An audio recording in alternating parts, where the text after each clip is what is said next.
De nos jours, les parasites les plus préoccupants sont les petits strongles et les ténias chez les équidés adultes et les ascaris chez les poulains. On sait que 90% des éléments parasitaires, notamment les œufs et les larves, se trouvent dans l'environnement contre seulement 10% dans l'organisme des chevaux.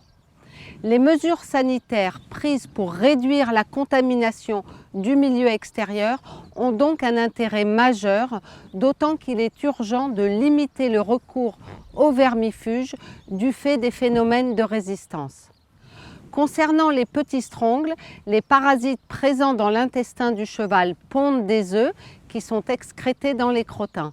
Ces œufs éclosent, se transforment en larves qui se déplacent hors des crottins, dans l'herbe, et infestent les équidés.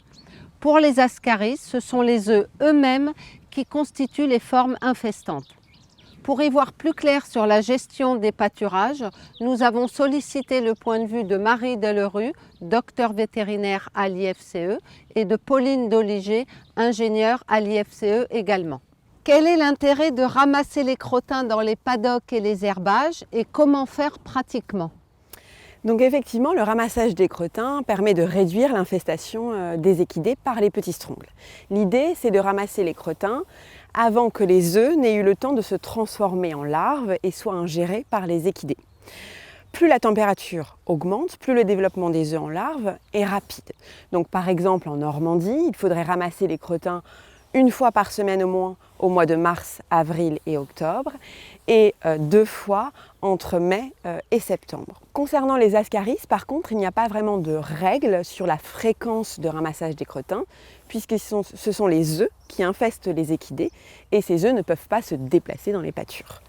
Le ramassage, donc, il est réalisé soit manuellement, soit à l'aide d'un aspirateur à crottin. Par contre, il faut faire attention au système de balayeuse qui pourrait disséminer au contraire les œufs sur la parcelle. Donc d'un point de vue parasitaire, on peut dire que ce ramassage des crottins est une pratique très intéressante. Le ramassage des crottins a cependant des limites en termes de charge de travail et de pénibilité, mais également d'un point de vue agronomique et environnemental. Cette pratique est intéressante pour les paddocks dits de détente, qui n'ont pas vocation à nourrir les équidés.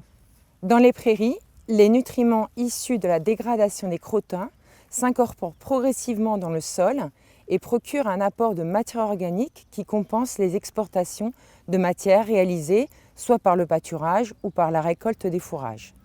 Les crottins sont de plus une source indispensable pour certains invertébrés, la faune coprophage par exemple, et le ramassage peut appauvrir la diversité animale. Il ne devrait donc être réalisé que sur les pâtures hébergeant des poulains ou des jeunes chevaux sensibles au parasitisme, lors de risques parasitaires probables, fort chargement, mouvements fréquents ou avérés. De manière générale, il est conseillé de recourir à une fertilisation par épandage de fumier composté. Quel est l'intérêt du compostage des fumiers et comment le mettre en place ? Alors, le compostage permet de tuer les larves de strongles et les œufs d'ascaris grâce à l'élévation de température.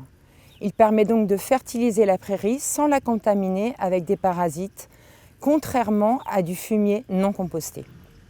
Les crottins purs sont difficilement biodégradables et se dessèchent rapidement.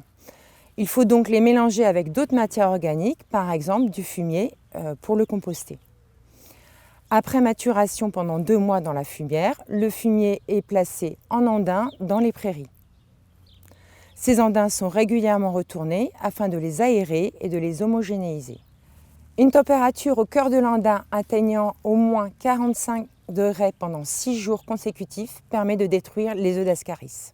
Le gel est-il efficace pour détruire les larves de strongles et assainir une pâture ? Donc en fait, même en dessous de 0, les œufs et les larves peuvent survivre plusieurs mois sur la parcelle. En revanche, les alternances de gel et dégel sont préjudiciables à leur survie.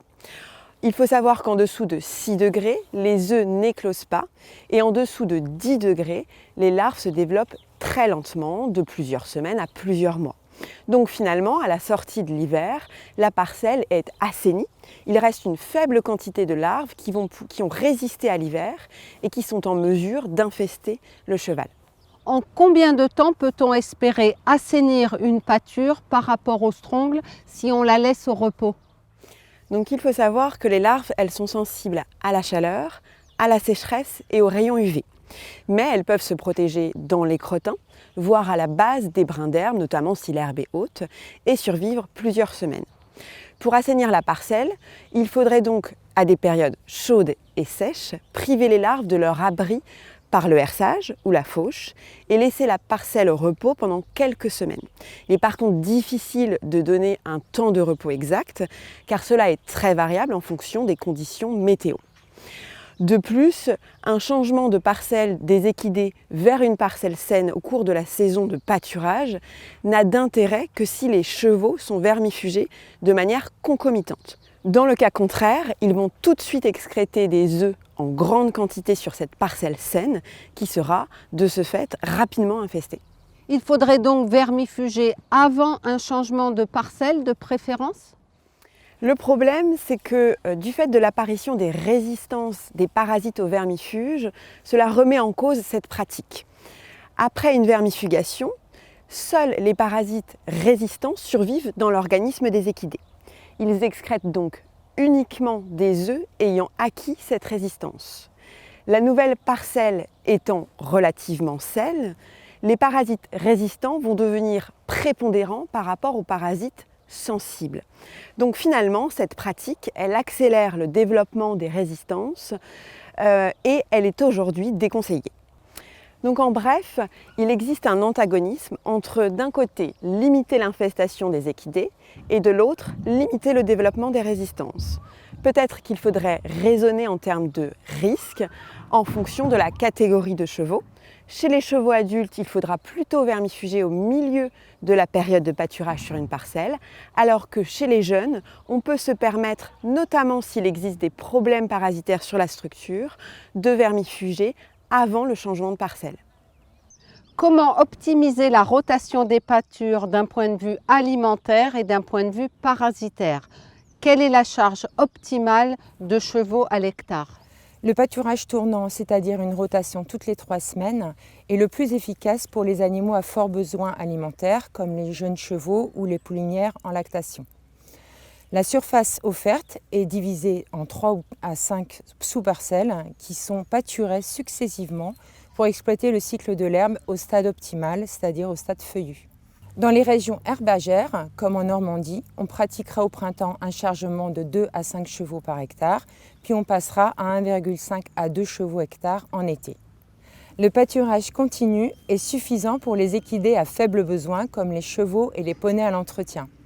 Mais on observe une dégradation de la flore et l'apparition de zones de reflux si aucune fauche n'est réalisée. En Normandie, on conseille un chargement de 2,5 à 3 chevaux par hectare au printemps et de 2 chevaux par hectare en été. D'un point de vue parasitaire, le pâturage tournant permet de retarder l'infestation des équidés dans la saison.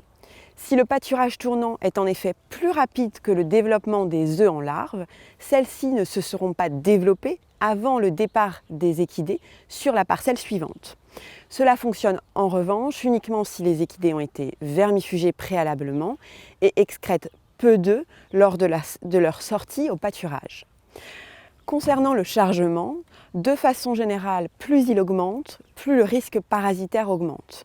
En effet, la densité des crottins est plus importante et les équidés se nourrissent donc à proximité de ces crottins. Cependant, un fort chargement réduit également le couvert végétal et donc l'abri des larves vis-à-vis de la sécheresse et des rayons UV. Et donc on a une relation qui est assez complexe entre chargement et infestation parasitaire. Quel est l'intérêt du copâturage avec les ruminants et comment faire pratiquement? Donc les bovins et les équidés ne sont pas infestés par les mêmes espèces de strongles. C'est-à-dire que si des larves de petits strongles sont ingérées par des bovins, elles ne pourront pas continuer leur cycle de développement dans leur organisme. En quelque sorte, les bovins nettoient les pâtures pour les équidés et inversement. Une récente étude a montré des résultats encourageants puisque de jeunes chevaux conduits avec des bovins allaitants au pâturage dans des élevages mixtes excrétaient 2 fois moins d'œufs de strongles que leurs homologues conduits seuls. Le pâturage mixte, simultané ou alterné, pourrait donc permettre de réduire l'utilisation des vermifuges.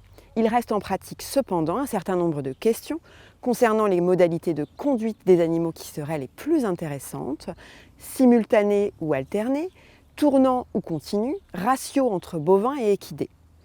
Une étude a en effet comparé l'excrétion d'œufs de strongles par des équidés qui pâturaient soit seuls, soit avec des bovins.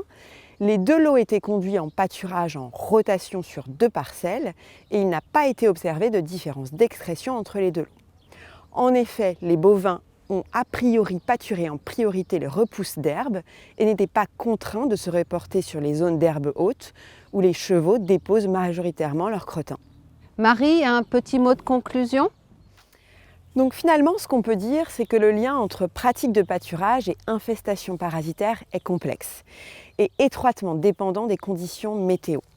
Il est difficile d'établir des généralités et peu d'études ont validé l'intérêt de telle ou telle pratique.